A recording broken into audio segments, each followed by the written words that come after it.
புத்தர்கள் எப்போதும் ஆண்களாகத்தான் இருப்பார்கள். ஞானத்தை அடைய, இறைவனை அடைய ஒரு பெண்ணின் அணுகுமுறை அடிப்படையில் மாறுபட்டதாக இருக்கும். அதனால்தான் புத்தர்களில் பெண்பாலார் இருக்க மாட்டார்கள். ஞானம் பெற்ற பெண்கள் பக்த மீராவாக, மேக்டலீனாக, லல்லாவாக, ரபியாவாகத்தான் இருப்பார்கள். ஆனால் அவர்கள் புத்தர்களாக இருக்க மாட்டார்கள். அவர்கள் அணுகுமுறை வேறுபட்டதாகத்தான் இருக்கும். மீரா அறிவுஜீவித்தனமாக பேச மாட்டாள்.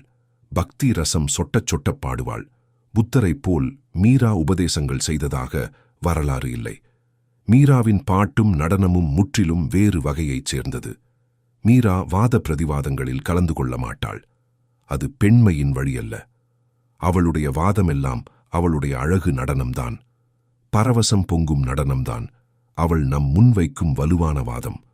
உங்களால் அவளுடைய நடனத்தை பார்க்க முடிந்தால், அதில் பொதிந்திருக்கும் பரவசத்தை உணர முடிந்தால், நீங்கள் ஞானம் பெற்றவர்களாகிவிடுவீர்கள்.